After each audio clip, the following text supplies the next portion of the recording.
What is up, everybody, and welcome to another video. This one being the first World of Warcraft video I've made in quite some time.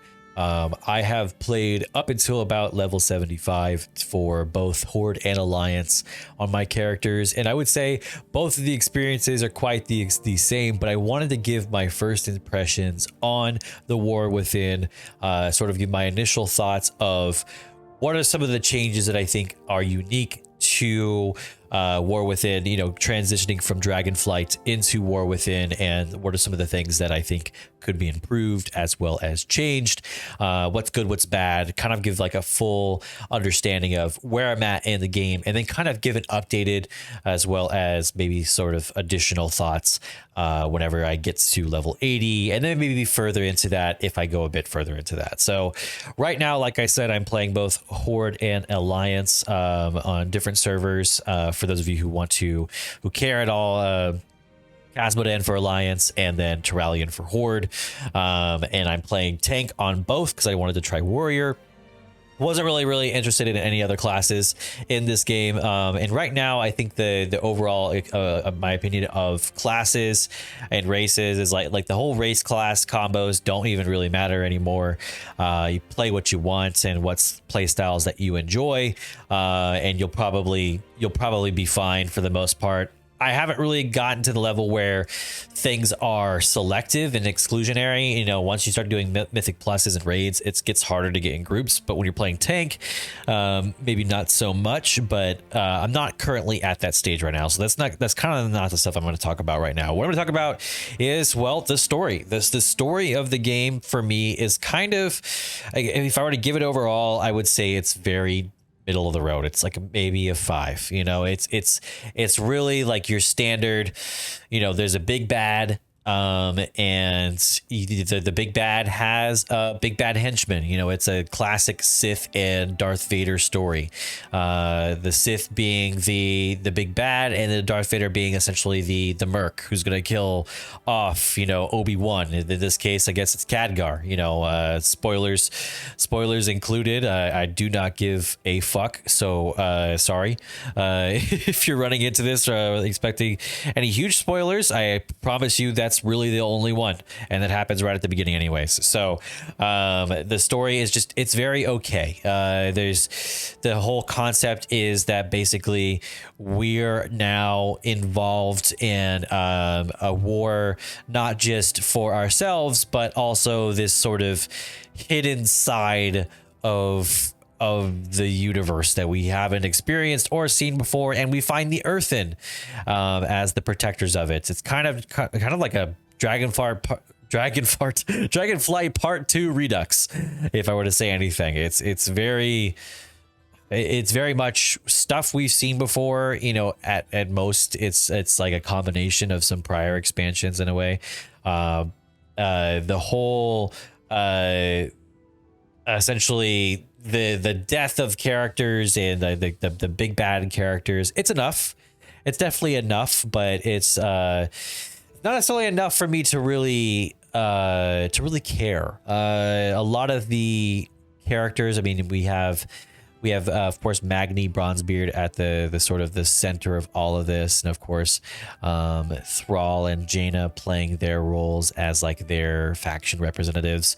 But more and more I'm seeing sort of a blending of the factions. I mean, even Earthen, just like pandas before them, and the dragon class before them.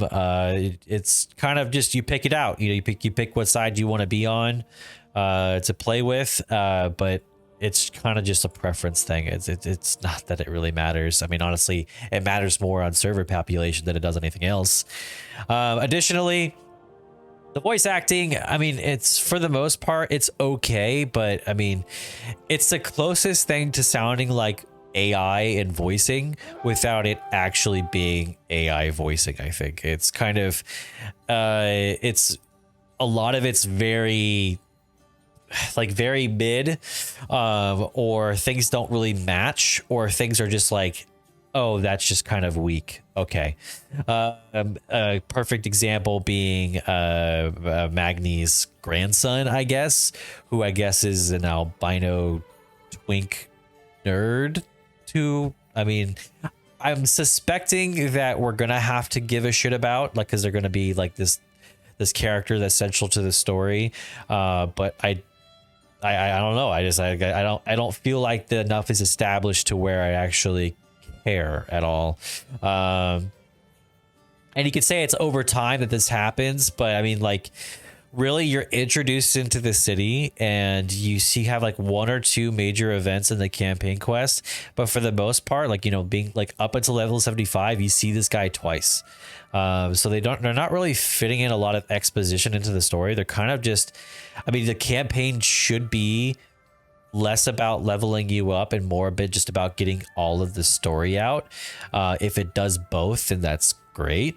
But right now it seems like they're taking the option of like the campaign takes up a lot of your questing and your leveling experience, but it's not really using it to fit in any exposition. I mean, I'm kind of tired of seeing the windrunners in general. Like, we'll just call it the family, the windrunner family.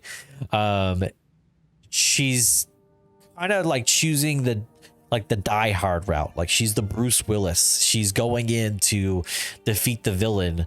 But we don't, I mean, am I the only one who thinks that like I don't really care about this character?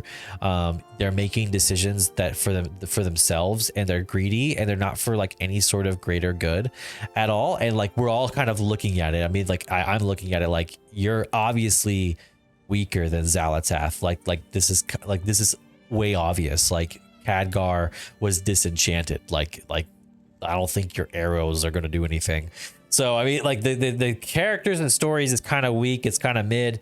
But let's jump into some of the game modes. Delves to start with. Delves, for the most part, are, I mean, just kind of like solo dungeons, you know, for the most part of the experience. I would say the weakest part of Delves is just that because they're basically solo dungeons,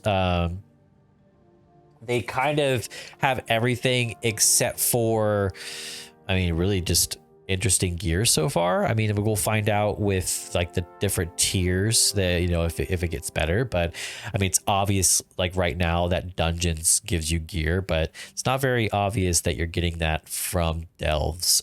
So Delves really, you're leveling up your follower more than anything else. And then like the rares and stuff like that, it's not super interesting content, but it's content, you know. It's something to do solo whenever you don't feel like grouping and doing that kind of stuff.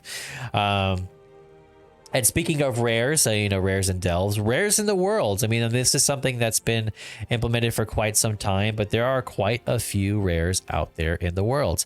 You know, there are exceptions to this rule. I mean, I got a chest piece that I think from a rare and maybe some boots. I can't remember where exactly I got everything, but I did get a couple of pieces from rares. But more often than not, I mean, rares are kind of not that big of a deal. I mean, for the most part, the biggest deal is that you'll find like a rare level 80 elites, and that's semi sort of interesting. But for the most part, the elites are kind of, or the rares are kind of like, they're kind of meh. Like I mean, the experience of rares back, you know, with classic, it used to be this experience where finding a rare was interesting. You could get really good gear, even if it was like a random beast. Like, you could have a really cool hunter pet. It's like there was a lot of things that came with a rare elite that just nowadays there's so many, and like so many of them just aren't that cool or interesting or give really good loot, or often don't drop any good loot.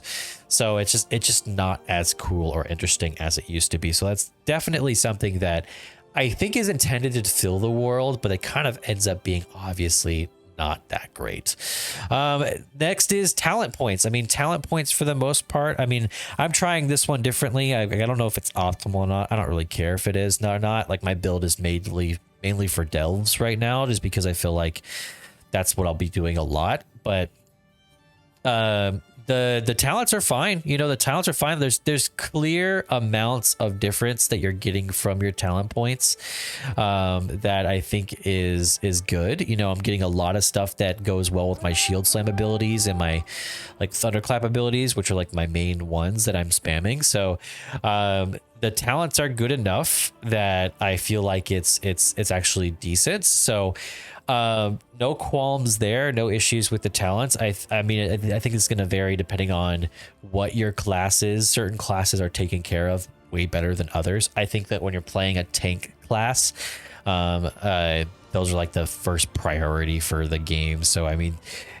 if it's gonna be good, it's either gonna be great or it's gonna be, you know, like it's gonna be mid at best. But I think for the most part, warriors they were taken care of for the most part. So playing warriors is a decent experience for me.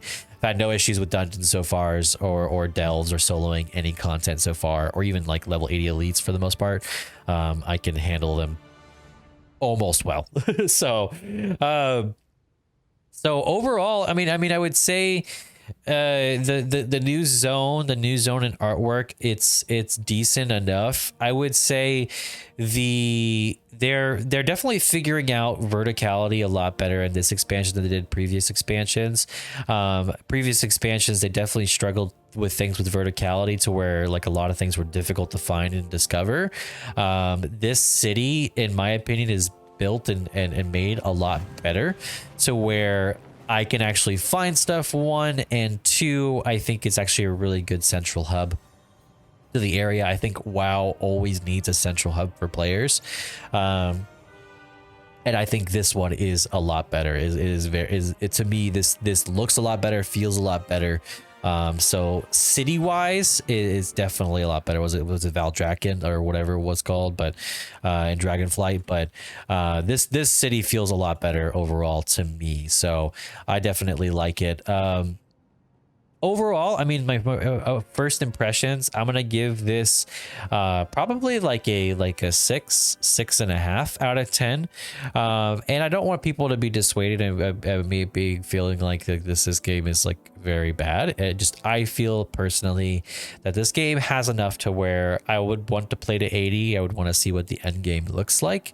But right now, there's nothing that's really wowed me, or nothing that's really like gone over the top and been like, wow, this is superb. The storytelling is okay. Like the story itself is sort of mid, but really right now, I mean, it's just that is the game enjoyable enough? I mean, the dungeons so far have been okay, but I mean, the biggest thing that, you know, leading into like season 1, for example, is going to be like, what's the difficulty of content? Is it accessible? Is it fun? Is it just mechanics central, like so many mechanics and so many one-shot mechanics that it's no longer fun? So I think there's a lot of things that we're hoping for and expecting, you know, for those of us who played a great deal of time. But overall, I would say the expansion is worth a play, worth a try, and I would say it's easy to get into, and it doesn't take too long. But for the most part, I would say, you know, if you left Dragonflight going, I'll come back when things change, I would say things haven't changed. I'd say things are more of the same, but, you know, some additional branches to the way that Dragonflight went. So if you were okay with Dragonflight and you enjoyed Dragonflight, then I think you're okay to play the War Within, and you'll probably get the same experience, maybe some slightly improved experiences overall, because to me, at least the Dragonflight experience, it just felt very like the story just kind of fell apart and became very weak overall and very flowery, and it just wasn't exciting anymore. And it seems like this is kind of heading down a similar direction, where it's like it's the War Within, but it's a lot of chit chat. So that being said, hope you enjoyed the video. Subscribe to the page, give it a like if you liked it. Of course, join us on stream whenever we are live. I'd like to see you there. And catch us whenever we're going to do some of the endgame content, and we'll make some more videos about this. But if you would like to suggest any content to me or throw any recommendations, please do throw them in the comments or join our Discord so we can see those stuff. And that way we can add it to our next videos. But until next time, hope you have a good one, and I'll catch you in the next one.